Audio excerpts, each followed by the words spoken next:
You'll be fine. Oh, Okay, we are live. Let me we're go make live. sure it's actually starting. Because I have had that problem when I start the live and it doesn't really start. But everybody lets me know. And of course, Jeff had to go to the bathroom already. Yep, we are live. First of all, everybody, we are here with Makeitmake, an awesome channel. So make sure everybody goes over and subs to her. We got Jeff Bear in the house here, B Charming, Chris Pratt, Dana B, Chris Riggs. Yep, everybody sees Shift Kicker, Lisa, Texas Views, which is Chuck. And let's go ahead and get started. Oh, there's Lori's World. She's a good canner too. Okay. But I'm not saying anything bad, but she cans with an electric canner. Ooh. I've never done that, but she seems to do pretty good with it. Well, I hear once you get one of those electric canners, you can't live without them. I heard they make things really easy. Yeah, and I was always wondering if, because like we were talking earlier about how it gets so hot in the kitchen. I wonder if it's as hot as a regular canner. I don't know. I guess that's well, you know what? Ask her. It's got to be cooler, don't you think? I don't think. I mean, I think Yeah, because it's just heating up from the inside instead right. of heat coming from below it. Yeah, right. because you got to realize you're probably losing some heat coming off the sides and everything. Oh, for sure. So why don't you go ahead and tell everybody a little about you and your channel? Okay. So I have a channel called Makeitmake, and it's called Makeitmake because I had this Amishman fixing this like vacuum cord, and he could fix anything. But he said I couldn't get it to make, which means fix. And he said, so I had to make it make, which means just how to make it work. And I thought that's such an Amish thing to say. But I loved it because I was like, well, that's kind of it's a catchy title. Yeah, it's a catchy title, and that's kind of how we do things here. We make it work. Yeah. We work with what we have, be resourceful as much as we can with what we have. I think I started it a year and a half ago, maybe 2 years, and just wanted to do something from my home and teach just some of the skills I knew and just be able to give that to people. Yeah. My name is Leilani, but a lot of people call me Skipper, and that's completely fine. Just because it's easier. So, yeah. Yeah. I did hear about your chicken issue. that you can't have chickens, which is a shame, especially nowadays. I know. I'm trying not from my heart not to go there, but I will one day. I will. Yeah. Yeah. I love my quail. Oh yeah. They were awesome. But I will make it when I have my chickens. That's when I've made it. Yeah.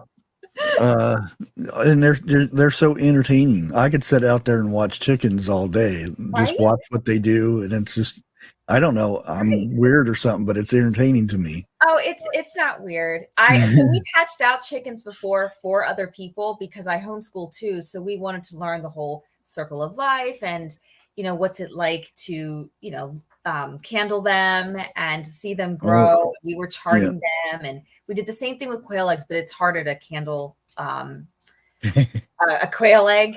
Yeah. But we love them as babies, and you just feeding them and teaching them how to go to the water and the food and what it's like to lose a life of when they're, sometimes you could just feed, tell them to go to the food, and they're just sometimes as dumb as dirt, and they will just die from starvation. Oh yeah. So we were Yep. at least able to do that. And raise quail at least. So Yep, I love quail eggs. they're creamy. Now I did see something odd. I've never tried this because Oh, I've opened the eggs and everything, but I've seen some guy boil the eggs, and he would actually not peel them. He'd just eat the shell and everything. Really? Yeah, he would put hot sauce on it, Louisiana hot sauce, and he would just pop them in his mouth. And you know what? Nothing better. Okay, so here's the thing. I would probably end up doing that because it is so frustrating to peel a quail egg. Have you ever peeled a quail egg before? Oh yeah. I've done the whole canning of quail eggs, and I know taking the shells off or pickling them, whatever you want to call it, but I was like, no, this is I'm horrible. sure you get past it. If you know what, I'll have to try that.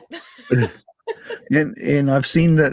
Oh, just put a little vinegar in there, and you put them in a jar and shake the jar up, and the shell comes right off. I've done that, and I end up with a bunch of busted up eggs in a jar, and I'm like, it didn't work. Yeah, that's never worked for me either. I've always had to hand peel them. They actually do make a machine that peels quail eggs. Really? Yes, they do. Like, you put several quail eggs and you press them down in, and it'll peel the egg for you. Oh, cool. I didn't know that. I think there's a couple channels that specialize just on quail. I can't think of the names. I can't think of the names. I feel so bad. But they had, I guess, that machine, and it worked really well for them. Oh, that if you were doing a big batches of it, that would be the way to go. Yeah. Yeah, doing it one at a time, it's horrible. It is pretty agonizing.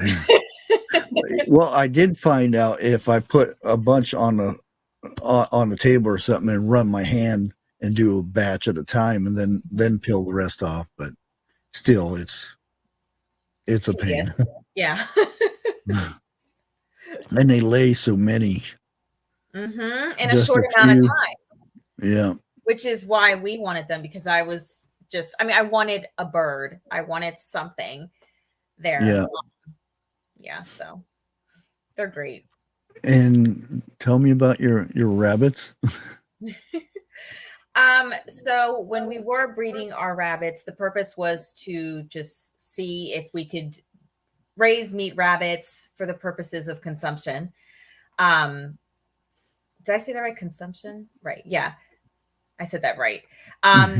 And it didn't really work out as far as eating them, because I fell in love with my rabbits then because of the fur and the eyelashes. Yeah. But we still wanted it to be be a loss. So my daughter, she and I just were telling people about them, that they are like the best meat rabbit, which is in New Zealand. And she was able to sell them. And, that's still making money for our homestead. We were able to sell our rabbits, and we knew that we were selling them to people who wanted to start their own homestead with rabbits and meat for more production, just in case certain things didn't work out, just having other alternatives for meat. So we were fine with that. So it was still a wonderful learning experience, learning how to actually have a male and a female New Zealand and actually breed them, know that know that she's pregnant, and then being able to tell, is it a male, is a female, which is actually really hard with baby rabbits. Yeah. I was supposed to have two males to find out I've got a male and a female, and I only have one cage, and this hasn't not worked out too well. Yeah. We learned a lot. So I'm in the process of making another cage. Mm-hmm. Unfortunately, the stuff in this area is very expensive for making cages. I'll put it that way. Really? So I figured out a way. I just have to build it. Okay. Yeah, I built all my cages. I just got like the the wire. Like it's Yeah, 10 feet is $54. yeah. Yeah, and I'm like, I can't see buying 10 feet of this stuff for $55 when you can actually buy a whole pin or cage for 75 on Amazon, which don't do that because those are horrible. Because the first 2 weeks I ended up rebuilding it because they ate half of it. Do you have like a supply store? I'm in a small area. I can go to other areas now that my truck is actually working. Knock on wood. But yeah, as long as you can. yeah. When I went in, because they have a Tractor Supply. Tractor Supply is real expensive. Right. Yeah, and I went in there and like, because you want their little poo pellets to fall through the Right. so you don't have to clean it out every day. You just go down there and scoop out what they leave. Right. Because it's really good fertilizer and you can just stick it right in the garden. Yep. And that's And another thing that we use. Technically, that was the main reason I got them, because it was Really? supposed to be 2 males. So, they'll produce a lot of fertilizer for me. Well, I found out they're producing a little bit more than that. Unfortunately, they're in the same cage, so And bad it stuff. takes seconds. It takes seconds. Yeah, And bad stuff happens. oh yeah. And Yeah. it's very hard to Know when she's pregnant. Because there are tips that I found out that I look at and, oh, she's removing her hair. Yeah. Oh, then darn it. I didn't get it done fast enough. And yeah. I actually really love having our rabbits. We had our male recently just run away. But I really enjoy it. Like you said, the compost is great. It's a cold compost, so we can use it for whatever we need it. So I give it to people sometimes. I know that sounds weird with giving. I know. Too, but people will take it. But we've enjoyed having them. Oh yeah. Unfortunately, like I said, I ended up with a male and a female, even though this guy took the rabbit and he's holding it upside down and going, oh, yep, this is a male. He needs to go back to school a little bit there because I didn't look, because I just took his word for it. Oh, see, anytime we sold our bunnies, I should say, we would check and check and check and check, because a couple days makes a difference. Even right before, I'm just like, I'm pretty sure. Well, yeah, and sell them, you need to sell what they are. Yes. Because if somebody wants a male and a female, if down the road they're saying, we're not having any little bunnies what's going on? And then they find out you got 2 males, and whoops. Yeah, I know. My friends, they had a rabbit. They're like, we're pretty sure this is not the sex they told us. And I was like, well, let me check. And sure enough, it was a female. And I was just like, you got to separate them. Yeah, you usually find out the hard way. I'm reading some of the comments here. Yeah. Let's welcome the new member to the channel. Thank you, Lori's World. Yeah, he was talking about the quail peeling machines. Mm-hmm. It's like magic. Magic. Yep, I'm telling you.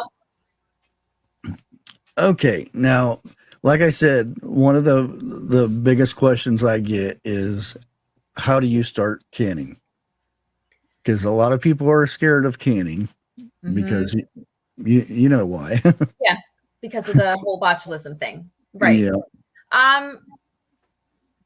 When I first started canning, I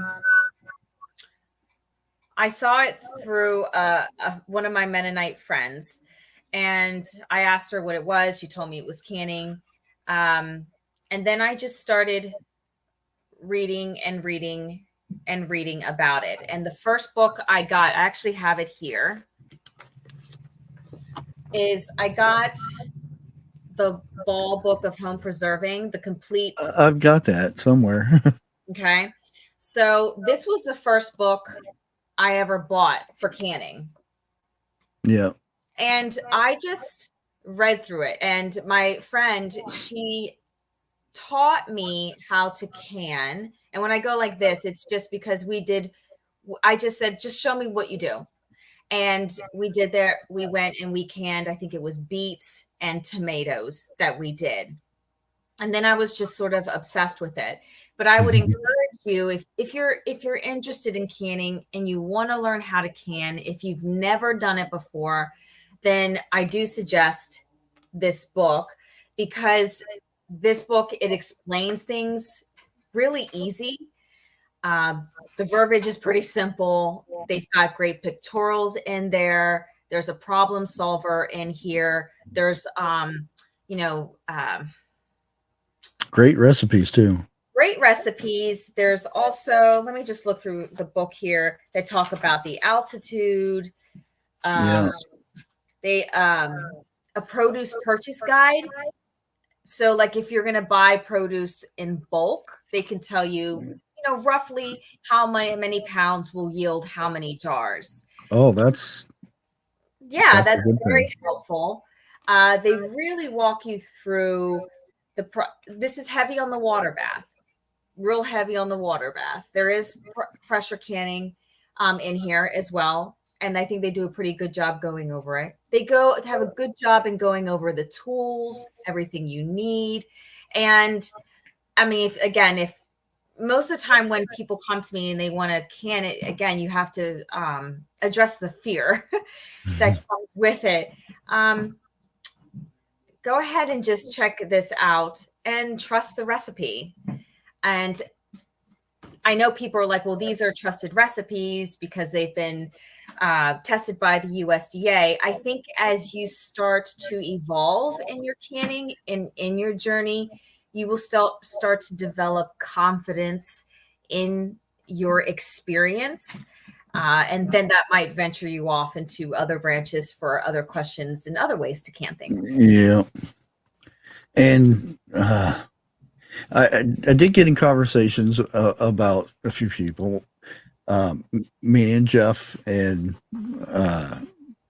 101. We're having a conversation about chicken. Okay.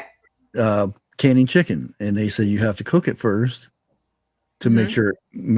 And I said no, you can cook it. You can can it raw. And they said, well, they want to make sure it's fully cooked. And I said, it's going to be in there for an hour and a half. So it's going to be cooked. Yes. I have my canned chicken. Let me go grab a jar. Hold on one moment. Okay. Sorry, Jeff, to put you on the spot. Oh, it's no worries at all. This is my canned chicken. And we go through this fast. This one I pressure canned just because it's faster. Yeah. It's just faster. And I put it in raw.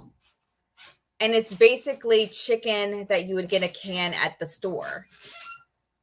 And this liquid that you see here, I added no water to this chicken. So this is all chicken broth. So a lot of the times if I use my chicken, which it just flakes out with a fork. Yeah. A lot of times I'll use my canned chicken, but I will save this. That stuff's golden. That stuff right there. Oh, yeah. That stuff is golden. So I will use that in a broth or put it in rice to make rice. I mean, you can put it to the side and use it for a recipe later, but this is good stuff. And I use this for a buffalo chicken dip that we put in the crock pot a lot, casseroles, salads. I mean, you name it. And you got to realize now those little cans of chicken that have pop tops that don't last a year, those things are going $3 and $4, $5 right now. I know. And these are great because, this is cutting my cooking time in half. So you put all the work up front, right? which is like the process of canning. But you benefit from it later because, you know, if you're having a busy day, or you're caught up at work, or you're whatever it is that you're doing that takes up the hours of your day, but you want to cook something, you don't have time, you didn't thaw out anything. Well, this is cooked, this is ready to go. It's already, you know, you can eat it right out of the jar. Yeah. So I love my canned meat. and hamburger, whenever I did hamburger, I always cooked it a little bit and then put it in the jar. You can do it raw, but I just don't like how it's a big clump of meat, and it's a little tough when you break it up. But when you par fry it, or whatever you want to call it, and drain the grease and then put it in there, I mean, that's just how I do it. No, that's good thinking. I want to do a video with canning the meat, the ground beef, because I've never done like the ground beef by itself especially in a water bath. A lot of times I'll do a batch of, I'll make my own sloppy Joe. Ooh, and do and just barely cook the ground beef, and then I'll mix in the tomato paste and make the sauce, and then put it in the jars. And it's just like plump, and then heat it up, and you're good to go. Yep. There's no frying up the hamburger, and then opening the can of what is it, manwich, and dump it on there. And you know what you put in it. It's not a bunch of whatever else extra stuff that you can't pronounce. No, ingredients. And that's what I love about canning, is that, you know, especially if you have, you know, special dietary needs with sodium and stuff like that, you know, you have to take it seriously when they say, oh, you are what you eat. Well, it applies to animals as well.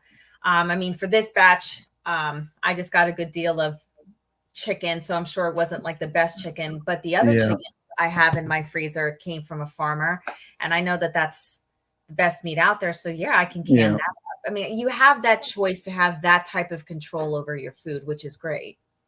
Yeah, and unfortunately, I learned today that there are countries, like UK, there's a bunch of other ones that will not. Our chicken is banned from them. Oh, really?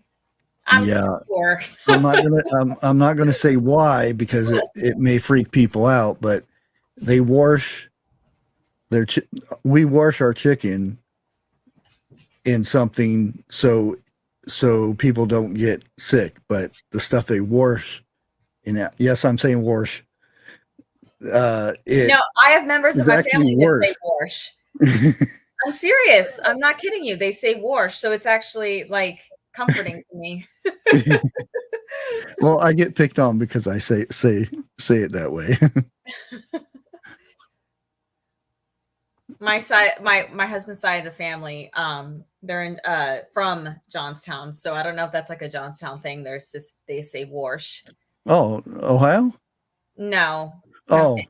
Oh, okay. Because there is a Johnstown not too far from here. Really? Yeah, I'm like, oh, really? That's not too far from here. Yeah, they say wash. So yeah, it's pretty much the same area. Yeah, pretty much. Yeah. I think Jeff had a question up here, something about. Let me see where it is. Oh yeah. If you are a first-time canner, what is the cheapest and easiest thing to can? Oh my! If you're a first-time canner, what is the cheapest and easiest thing to can? I mean, do they want? I hate to ask this, but do they want like a USDA recommended recipe, or do they not care about that, or where are they at in their journey? Yeah, that's a good question. Sorry, you said first time canner. Yankee talk. Well, I guess for me, tomatoes are really easy to can because I don't do the whole blanching thing. They already have the acid in them. Yeah, I mean, and I don't blanch it and peel my potatoes. I wash them really well. I cut them up and I just throw them in the jar and process them. And sometimes I will even open kettle them without the whole processing, but that's just what I do. Yeah. A couple years ago, I got on the kick with, I did the whole peeling, blanching them and peeling them, but I took the peelings and dehydrated the peelings. Yeah, made a and powder. then ground them up into tomato powder. Yeah. Which I used that up, but that's a lot of work extra. It is a lot. I remember, I did a day with a couple of my friends, and it was 3 of us that were working a whole day of just tomatoes. And my one friend was insistent on blanching every tomato. So but like 6 hours later, she was like, forget it, I'm done. She's like, just cut them. And I was just like, yay. Yeah. My wife used it. I don't know what they're called. The little immersion blenders. Yeah. That way it grinds up the peeling and everything. Yeah. My friend Melissa told me that. And I did that this year too. Yeah. It is a lot easier. I'm sorry. I said it is a lot easier. I guess when people are first canning, because I wanted to get back to that question, I'm sorry. I know tomatoes is easy. Green beans are really easy to do as well. I'm trying to think what I have here. Oh. Salsas are easy to do. Jams. Oh yeah, jams are really stuff easy. Like that. And obviously can what you think you'll like to eat. Unless you're Jeff and he puts too much pectin in there and it turns out to be a brick. Yeah, you ought to hear his story about his making cowboy candy. Really? He couldn't get it out of a jar. He was in there with a hammer and knife. No. Yeah, he was on live showing it too. So. Oh man, that's all right. I think the very first thing that I did myself was beans. I just dried beans. I rinsed them off 3 or 4 times. Put half a jar in there. Put the rest broth, and that was it. Yeah, and then they cook inside, and you ended up with a full jar of beans. Yes. If you're doing like pressure canning, that's a super easy one. And applesauce. Oh my goodness. I'm sorry. Applesauce is really easy one to do. Yeah. It was not cow. I thought you said it was cow. Hey, I'm not sure what kind of jam. Oh, jalapeno jam. Okay. Well, almost the same thing. Oh, new comments. Okay, I'm sorry. I'm reading comments now. And here's one. What size brand pressure canner do you recommend for first-time canners? So I only have experience with one canner. I will say the best canner of all of them as far as all the pressure canners would be the All-American canner. That really is like hands down. That's what usually everybody says. Yes. However, I have a Presto pressure canner. I got that canner because, the All-American canner is expensive. Oh, yeah. And it just wasn't in my budget. And that's fine. I'm like, okay, well, I read the reviews about the Presto pressure canner, which I think mine is like 24 quarts. Wait, is it? Something like that. 24 quarts. I'm trying to think off the top of my. Either way, it is a fine canner. It's not ridiculously expensive, but however, with inflation and all, I imagine that they up in price. But it is a wonderful canner. It does the job, and I'm fine with it. Like if I got an All-American canner, great. But if I never have it, I'm fine. It's a great, wonderful canner to have and to work with. It does the job. Yeah. Great one. And make sure it's a pressure canner, not a pressure cooker. Right. There is a difference between a pressure canner and a pressure cooker. Yeah. So. But they do have pressure canner cookers too. Which I was surprised because I went to Goodwill and I Okay. found one and it says pressure canner cooker. And Okay. I'm like, I didn't know that was a thing. And I looked it up and it's an actual thing that you can do both in it. That's confusing. Yeah. But like I said, I've got my old one. It's probably about 40 years old. Oh, is it still working? I had to replace the seals. I'll probably have to do it again here pretty soon. But I've been just water bathing. And of course, everybody's, because I made it short because I was ready to water bathe my monkey butter. Okay. And I filled it up, and all of a sudden I'm seeing all this water all over the place. And what all that water? And I thought pipe was leaking. Found out it was coming from a stove. It had a pinhole in it. So I was stuck. And so I went to get my JB Weld, and it was dried up. So I went down to Auto Parts. I know it's weird. I went to Auto Parts and got JB Weld, and that's not weird. And fixed it. So now it worked good. It worked the whole. That's exactly. I love that because I mean, you can make it work and you can make it fix. Keep going with it. And the thing is that these canners, you could just use a regular stock pot to water bath your food. The canners the reason why they're canners is because you're able to fit more of your jars in it. But you can even kill two birds with one stone by getting a pressure canner and then using that as a pressure canner and then also using it as a water bath canner too, like you're doing. So yeah. So we've done that. I'm assuming because it the one I have is again probably 40 years old. That's why it has a hole in it. It has a rust spot to where, and I just use soap and water.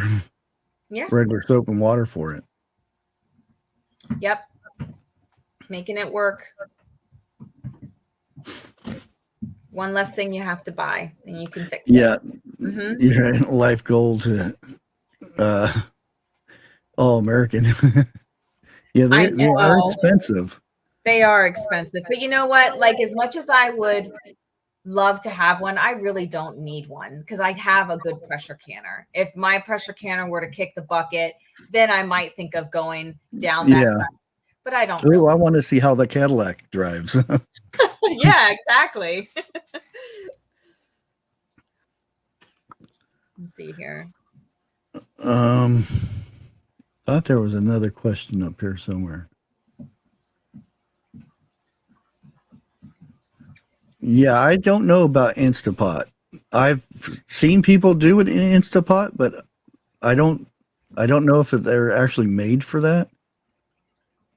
So I'd be worried about that. I've seen people do Instapot canning. I don't have any experience with doing it that way, just because my Instapot, or I think most Instapots, for the amount of canning that I do for my family, would just serve no purpose.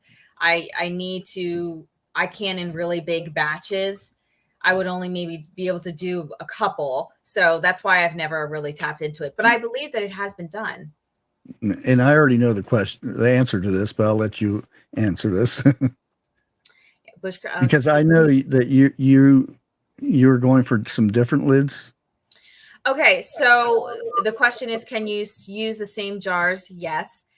And lids over and over again. The jars, yes, absolutely. Lids, that's going to be a completely personal thing. I know that companies, they only guarantee one seal. They guarantee one seal. Now, have I used them over again? Yes, I personally have. And to me, if the rubber is still, or the silicone is still pliable, depending which company you buy from, some of them have silicone, some of them have rubber. If it's still pliable, then I will use it. That's just me. And I find success in it. I actually reuse lids all the time, but it's that's entirely up to you. But And some the people lid. recommend only one seal. Yeah, I've known people that bought some lids off of Amazon and not one of their jars sealed. Yeah. So you have to make sure you get good lids. You need a good brand, and I like the brand I use for jars lids. And yes, I am a sponsor with them, but I only work with one sponsor, and that's for a reason. And I love them as a company, and I love their lids, love them. Yeah, that's I know people who use Instapots that can, but I have the other stuff. I have a pressure cook or pressure canner, and I have a water bather or whatever you want to call them. That's what I use. Mm-hmm. Now, if that's the only thing I have, then I would be doing research in it and making sure that you can. Mm-hmm. And you have to trust that Instapot. You got to know that what temperatures it can stay at and stuff like that. Well, and then someone just put in that comment that Rose Red had a video on the Instant Pot. So definitely just check it out and see what she says about it. She does a lot of digging in and research with those things. Yeah. And that's the thing.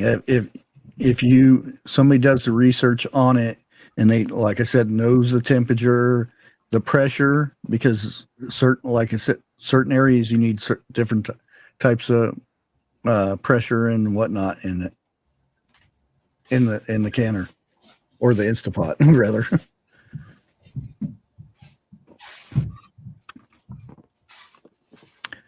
Oh, now I don't know about this. Okay.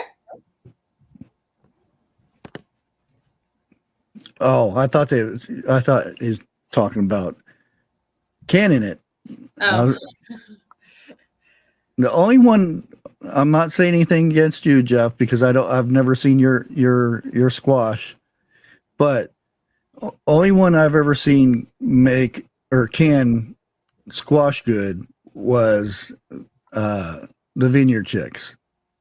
They make their zucchini. They can it, and it's like pineapple.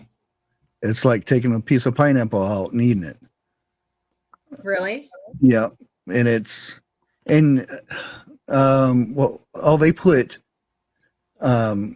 grape leaves in it so it doesn't turn to mush. Yes, I've heard about the grape leaves before. Mm-hmm. Yeah, and these are kids that do this. They're very intelligent. They're homeschooled and everything. Got great parents. They take care of their animals. One does all the gardening, the recipes and all kinds of stuff. Mm-hmm. But like I said, that's the only one I don't have experience, because all the squash, if I have extra squash, my wife used to make zucchini bread. So all the extra zucchini went to zucchini bread. But as far as canning it, I don't know. Never done the squash. Yeah, because it always turns to mush. Yeah, never done. Wait a second. Wait. I'm thinking like pumpkin. That's what I'm thinking. Oh, pumpkin. Yeah, not a squash, but I'm trying to think of how my friend said she did her pumpkin. Now, if I had the space, that's one crop that I would actually grow, because you can dehydrate it and grind it into flour. You can actually use it as a flour substitute. You know what? You really could healthy. You could kind of like, depending on your space, grow a large amount, like 1 year of your pumpkin, whatever kind of pumpkin it is, enough to last you a couple years. Yeah. I know that's what some of my one friend she does is she like won't grow it for like the next 3 years, and she has it canned. Yeah, if you don't have a big dehydrator or something like that, it's a lot of work, because Yeah, it is. one pumpkin, you're gonna do like five to 10 different turns at dehydrating. Yeah. So you would dehydrate them, not can them? Pumpkin? No, yeah, definitely, because I didn't know about this until recently. I found out somebody in Shed Wars, which I'm in Shed Wars, and that's how they do their pumpkins. Well, they cook it in other ways, but Yeah. he actually makes a pumpkin jam or something like that too. But Ooh, he that sounds good. he dehydrates it and turns it into flour. That is neat. Yeah, and with wheat the way it is now, it's a good idea to think of alternative ways to making flour. Yeah, for sure. Well, pumpkin is a squash.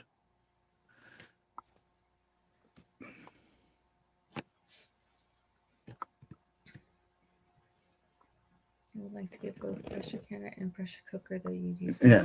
Have you done any off-grid down situation on a open fire canning? Well, cheddar pepper. Say that 3 times. Yeah, they're saying here, I would like to get both a pressure canner and pressure cooker that you could use over a fire in case of an off-grid situation. So, no, I haven't done, to answer the question, I haven't done any water bath over a fire. However, could I water bath over a fire? Absolutely. Yeah. Pressure can over a fire, keeping those types of levels, I'm going to say no. Because it's aluminum. Yes, and just to get the pressure canner at the right pressure for that sustainable and keep it there. Time, yeah. And with, you'd have to think about wind. You would have to, yeah. So that's why there's a lot of people who go over to the Rebel canning side where they're just like, hey, some of us think that we can do this all through water bath. Yeah. And we were talking earlier, if you've water bathed meat and stuff, because meat and certain other things that doesn't have acid in it, you have to go at a longer time. Right. Because if you use a pressure canner, it takes up to 90 minutes. Yeah. Now, if you use a water bathed method, then it's double that time. Yeah. Yeah. So, yeah, I would rather, like she said, I would rather water bathe on an open fire than try to use my aluminum canner to keep at a certain temperature, because canner or aluminum at a certain temperature emits gas, and it could be bad. And of course, if it gets too hot, it will melt. I never even thought of that. I always thought about, like, just, my gosh, how would you be able to keep the pressure? Yeah. And it's a lot easier to look at, peek in there and look at the lid and see if it's boiling. Because that's basically all you have to do, is make sure it keeps a steady boil.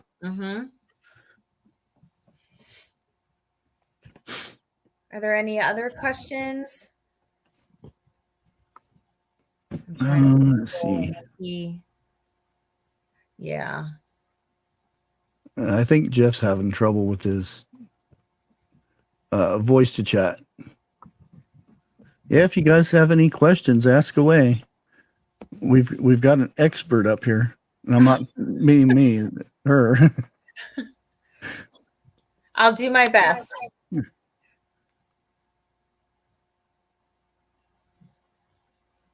Had hair fryers here. Oh, I didn't know that. I didn't know that either. Well, all the chemical coating, the basket things, I don't I used mine like 3 times and done away with it. I got the ones that have the baskets in it, the metal baskets that you like trays, because I can use it as a dehydrator too. Oh, And it's got a rotisserie thing in there. really? Yeah. I don't have an air fryer, but I don't know. My son keeps asking me to get one. I wouldn't even know where to begin. Like, what would be a good one to get? You know, like I don't even know. Oh, I would definitely go for the one where the door opens and you slide in things, because Okay. Grace was talking about the Teflon stuff that they spray on the stuff to keep them from sticking.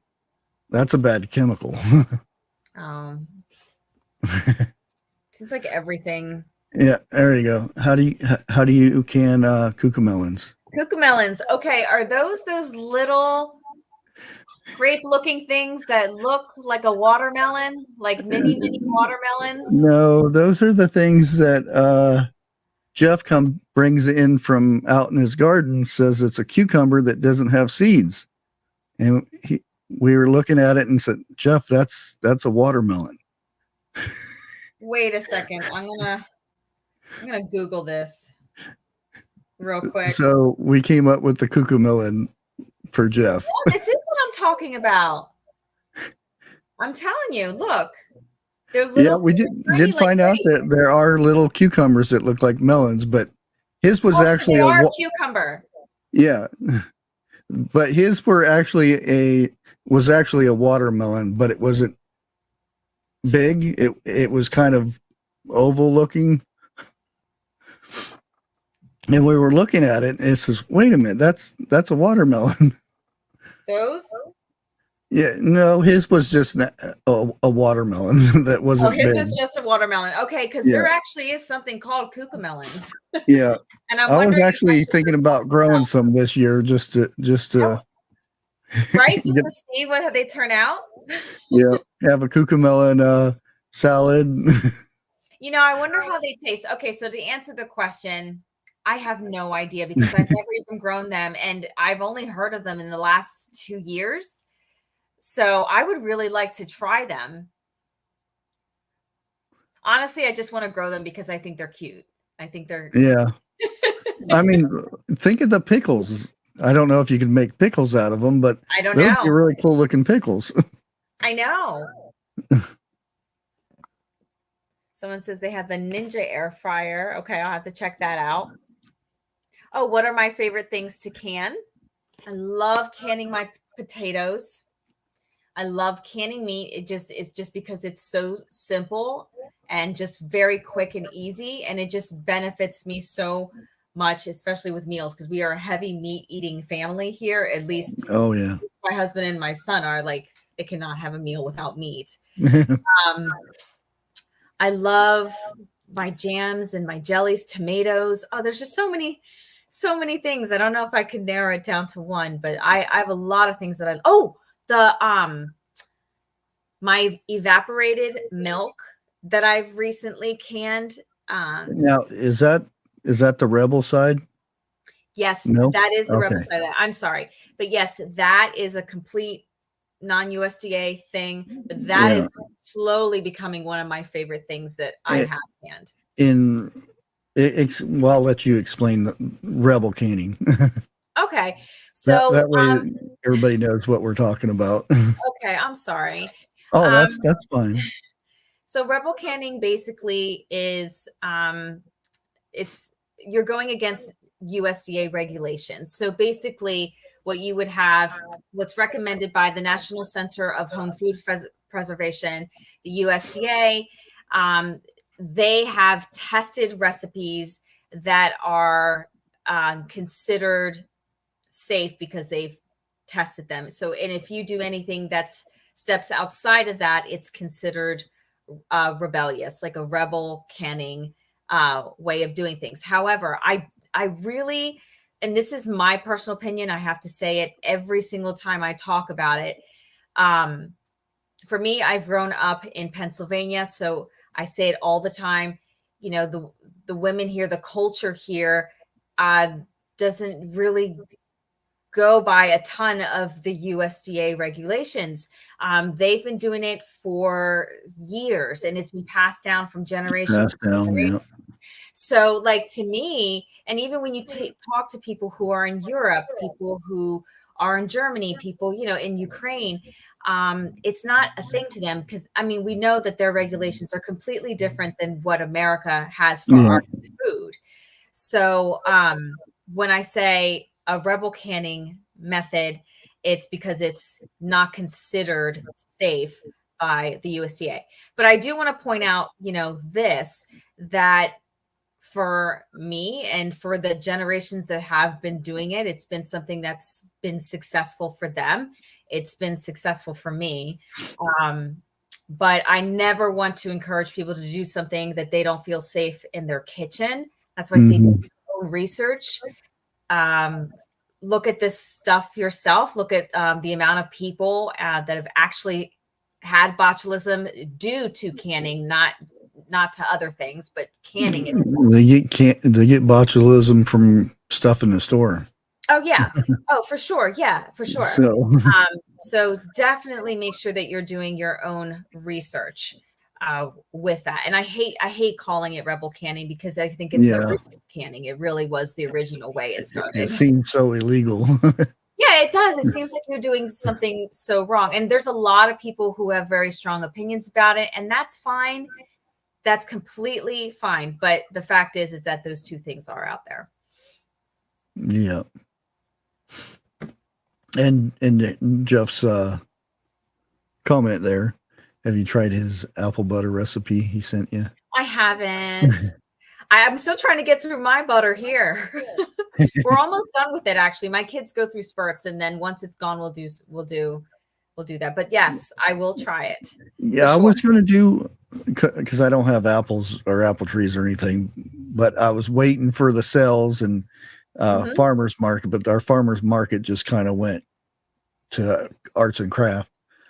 I was going to get a bushel of apples, and I was going to do a bunch of applesauce and apple butter and stuff like that, but it never came. I never found any cheap apples because you can get a 3-pound bag is like $6-7 now. Oh, wow. Wow.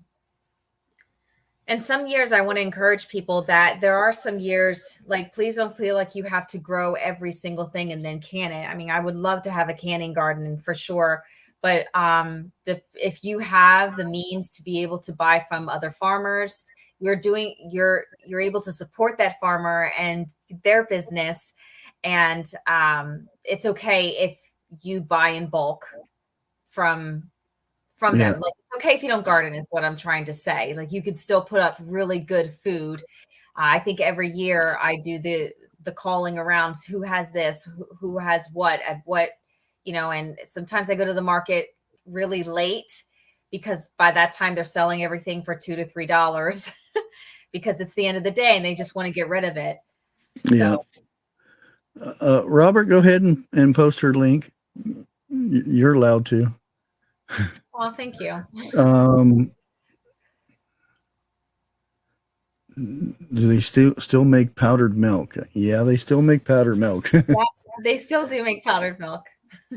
And I said this when, there still is a baby formula shortage, but you can actually go to Walmart in the Mexican food section. They have powdered milk in the cans. And the purple one, I can't remember what it's named, but it's the same. It's a nutrient enough for babies to drink. It's an alternative to baby formula that you may not be able to find. Is there another question up here? I got one for you. I always like this one. What will you not can again? Okay. Let me think about that. Well, let me think about that here. I don't know if I would even have it. Well, oh, I will not can pickles in apple cider vinegar anymore. I tried it once because I ran out of like my regular white vinegar. And I'm like, well, I have apple cider vinegar. What does that do? I've never done it. I've always used regular vinegar. It just made it taste just gross. It was just Oh. so now. I mean, I still have them sitting on the shelf. Well, Nobody liked them, so it wasn't pickles, but I put apple cider vinegar in my cowboy candy. but see that But there's like so much sugar in that. yeah, I feel like that'd be fine. Yeah, and it wasn't like a lot. It was just a tad bit. Yeah, I think just because it was pickles and I used one of the Mrs. Wages packets for it, and I was just like, well, I ran out of white vinegar. I'll just use, and it just didn't turn out like it's not the same. It just so I'll never do that again for sure. Yeah, I won't. I don't know how you would do that.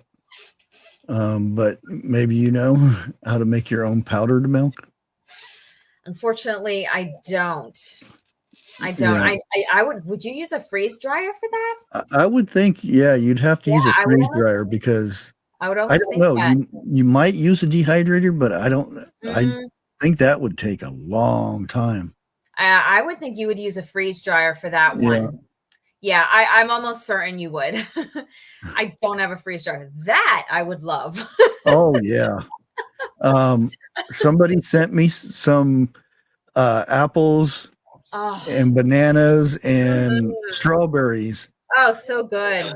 And I was going to do a mail call and say I got these, but somehow they got ate. I ate them all.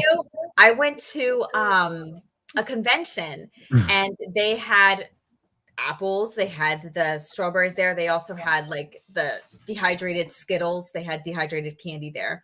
I could eat that all day. Dehydrated, not the freeze-dried fruit. And that's what I did. I said, well, I want to try it first and see how it tastes. And I'm like, ooh. Yeah. Because I didn't think it was going to taste that good. Oh, it's and I was amazing. like, oh, I wish I could save up enough money to get me one. I know. It is a luxury item, though. Be Charming, I think, has one. I'm pretty sure she does. We all covet you, Be Charming. I would love it too. That's awesome. Have you done any dehydrated eggs? I feel like I'm not helping your audience. I'm so sorry. No, I haven't. I've water glassed eggs, though. I have water glassed eggs. That's as far as I've gone with preserving them, is through water glassing them. Yeah. Me, I don't like them. Huh? I don't like them because I've done it before, and I've mixed the water in it, and it just it's not the same thing. No. Well, I will say even this. Close. And I don't mind. They're so dark colored. Really? Because you're basically cooking the water out of them to dry them out. Oh, and it's I don't know. It's just me. Somebody else might like it. Yeah. Yeah. Well, I was going to say that I do know Rose Red, she has a video on dehydrating eggs, I believe. Yes. Oh, I guess she doesn't have one. Okay. Oh, she doesn't have one. Okay, I see that. Yeah, everybody wishes they had one. Yeah, we sure do, right? Yeah. I think the cheapest one you can get is like $2,000. Oh my word! I know. Yeah, freeze dried. I've had freeze dried eggs. That's different than dehydrated ones.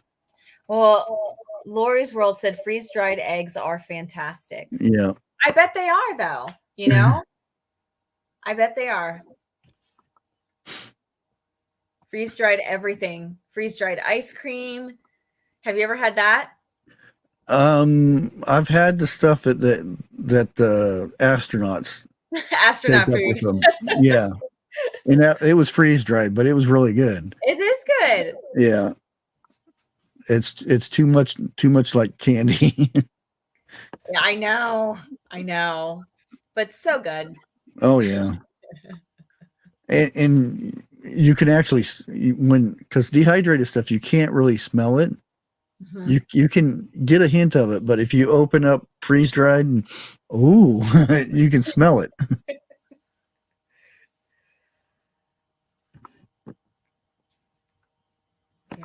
Oh, okay. There we go. She does have one. She wishes we could have one too. Okay. Oh, okay. Because I could swear she was talking about freeze dry and stuff. I know, me before. too. I know. I wish we could have one too, but that's okay. Oh yeah, I bet freeze dried apricots are good. Apricot. I would be like freeze drying everything. Oh yeah. Right? Yeah. Poor canner get all dusty. You don't use me anymore.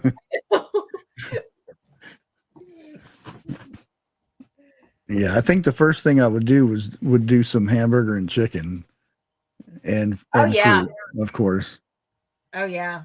Because I don't think I would actually save any of the freeze dried fruit because once I've had some, it's kind of hard to leave it alone. Oh my gosh, yeah. Well, I was thinking, wouldn't it be so great like if you could put that, because I know that sometimes, children, they have texture issues sometimes. And just what a wonderful alternative for them to get like fruits and vegetables Yeah. because it just introduces a completely different texture. Yeah, because like berries, some kids will eat a berry because the gush. Yes, exactly. Yeah. Oh boy, but it's just expensive. Oh, all right. See, even freeze dried baby food are soon to be great. Oh, that's great. Yeah. Yeah.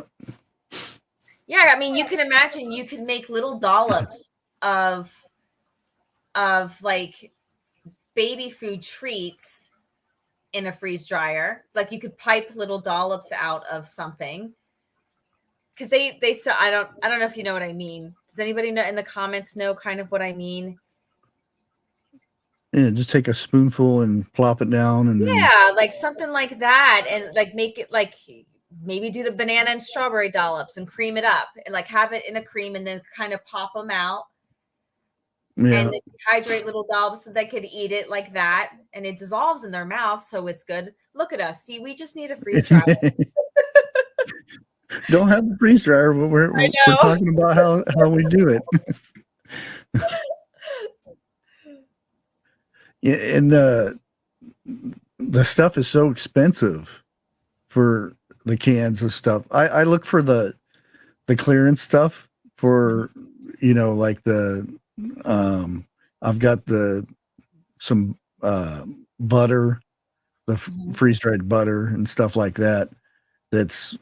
That was on clearance because I wouldn't pay no $60-$80 for a number 10 can. Right. That stuff is so expensive. Like if you like eggs, scrambled eggs is like almost $100 for a number 10 can. That's ridiculous. It is ridiculous. And the ground beef and chicken is over $120, $140. Way too much. And this has all happened since 2020. Yeah. All these prices went woof. Because everybody started doing the prepping thing. Yeah. Yeah. Which is such a shame that that's the way the world works now. Yeah. Yeah. Oh, and you got a new puppy, didn't you? Yes. Do you want to see her? Should I go grab her? I don't know. She's kind of bad. She's been like, She's I, the sweetest. Huh? I seen her helping you with the garden. Oh, she is such a sweetie. I love her to death. But she's been so bad lately. I'm just like getting into everything. I mean, that's just what puppies do. If you want me to bring her out, I'll show her. Okay. You just let me Well, know. yeah, go ahead, because everybody's going to want to see All her. right. Let me go grab her. Hold on. I'll be right back.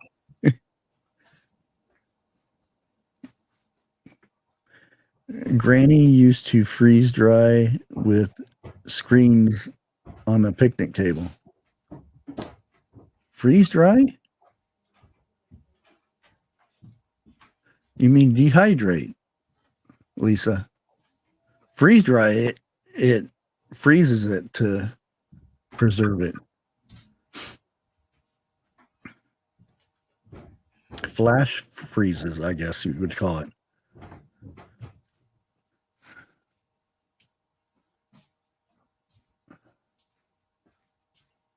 With powder, then as he grows, he'll change it up. Okay.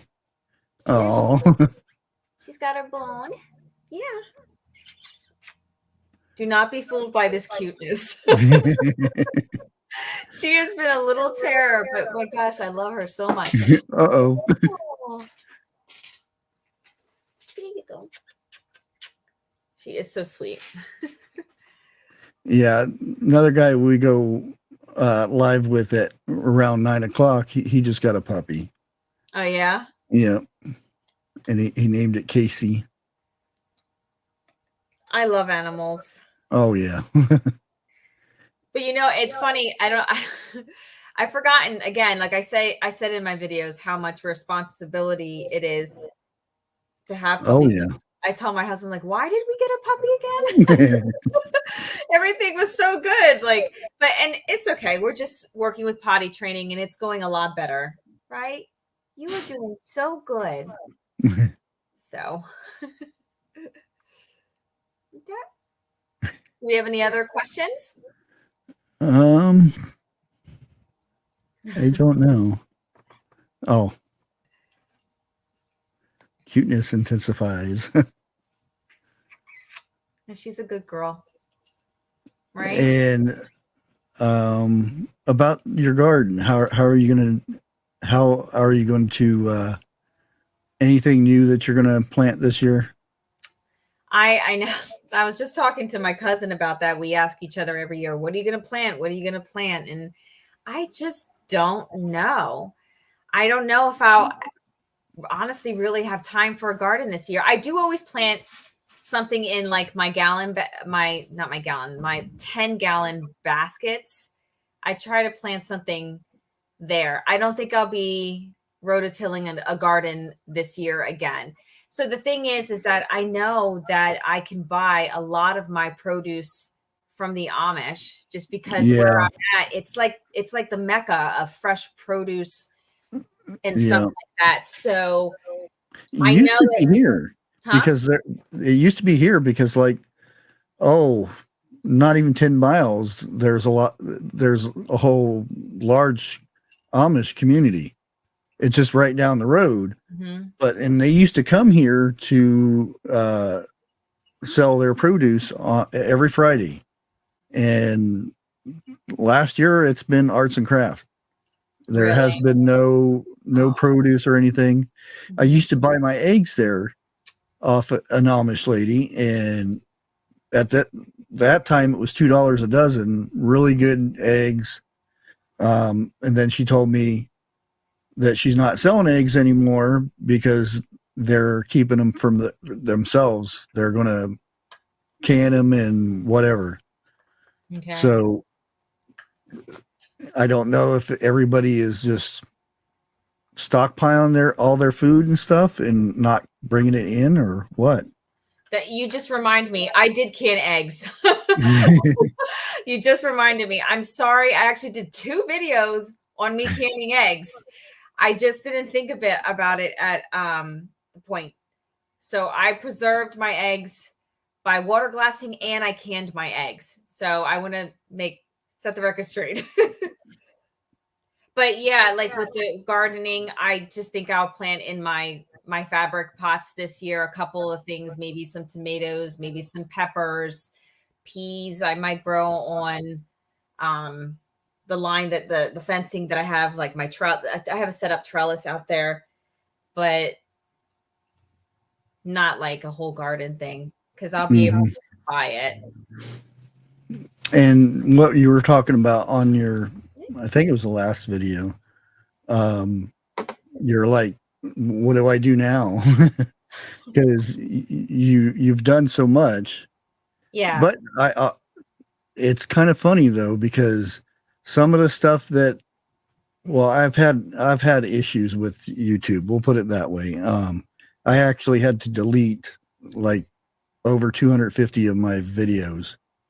Really? And to find out the one that they didn't like, because they don't tell you which one it is. They just say, well, we don't like your content, so we're demonetizing you. And you have to figure out which one it is. Oh. So every month I would delete a bunch of videos and then wait until see if they approved it. And well, still demonetized. So the next month, so forth. But I did find out that even if I do redo some videos that I did in the past, sometimes you get more information on them. They end up doing better than the original video. That's good. Yeah. So that's that's always something to think about. Have like a series redoing this or redoing that or something. Well, I think where my channel is headed right now is, as YouTubers, you get into creative funks, and that certainly happens from time to time. Yeah. I do honestly, I'm just going to say it. Like, I really do pray a lot about my channel, and I really want it to show the skills to help people, but I would love to build it as a community for people as well. And I know that I really have always had a heart for, women, and would just hope that we can come together as a community and bless each other with hearts and our stories. I just released a video of Crystal and her journey, with cancer, and also making food from the canned foods that I have here.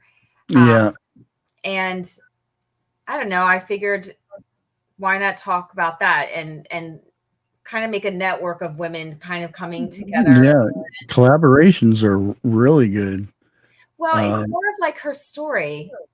Yeah. And how we can pray for her. I'm just telling you, that's just where my channel is.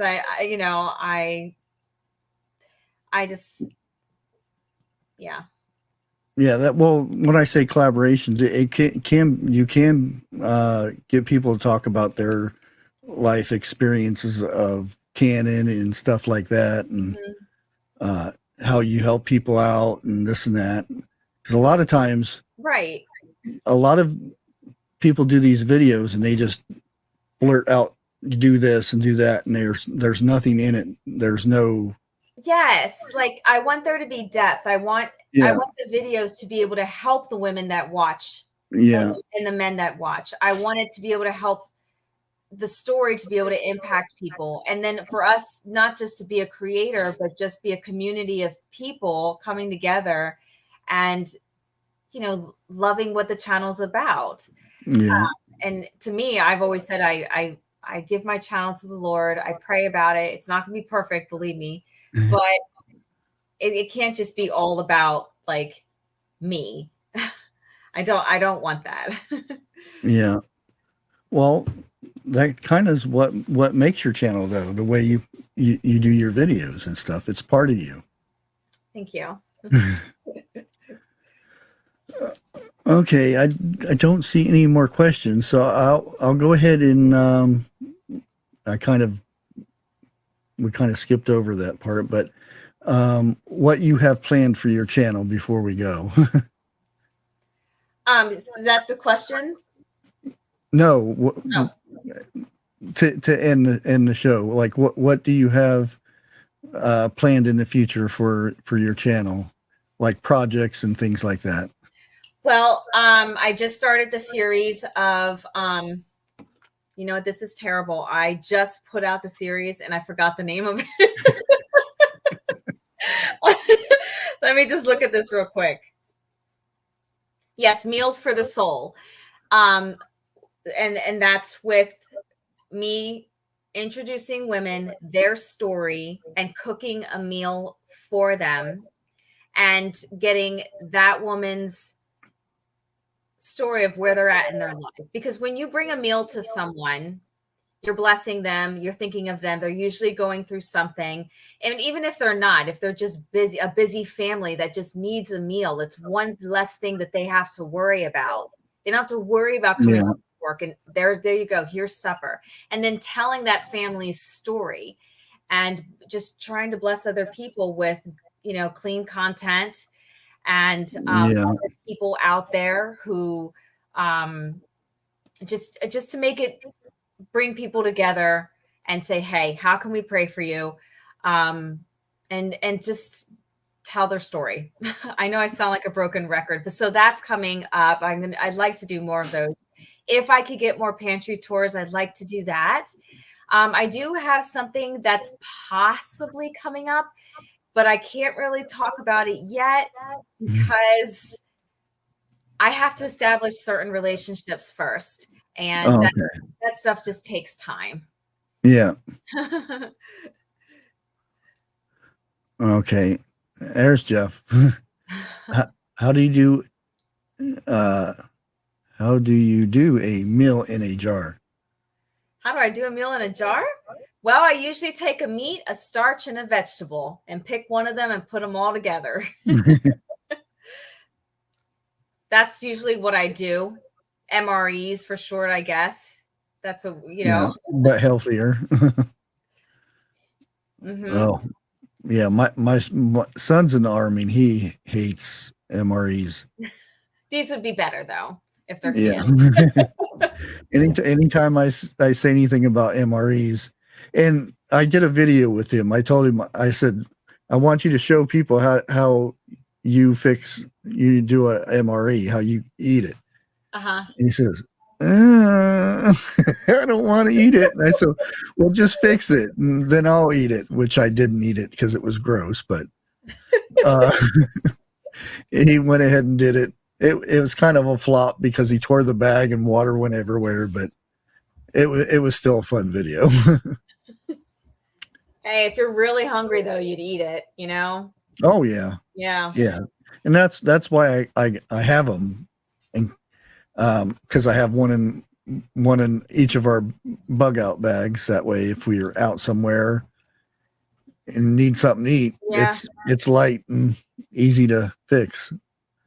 Yeah, I told my son, I said, when you go to college, I'm going to have to make you a bunch of meals in a jar.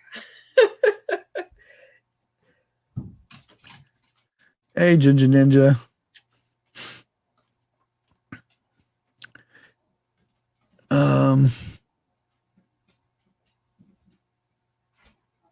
I thought I seen one more, but it disappeared. That's okay. Well, we're going to go ahead and end this here. Again, thank you for coming up here and answering all these questions and whatnot. And I encourage everyone to go over and subscribe because she has really good content. Thank you. And adorable puppy. I know, she's my precious. My precious. Thank you for having me seriously as a guest. Thank you for thinking of me and for promoting my channel. I would love to come anytime. You're welcome. Anytime you want me to come. Yeah. And we'll be live tomorrow over at Jeff's channel. Okay. And Friday back over here. Like I said, the guest I had lined up for Friday forgot it was his anniversary. So he's not showing up. And you can understand why. Yeah. But again, thank you for hanging out with us. You're welcome. And thanks everybody for hanging out with us up here. And we'll catch you on the next one.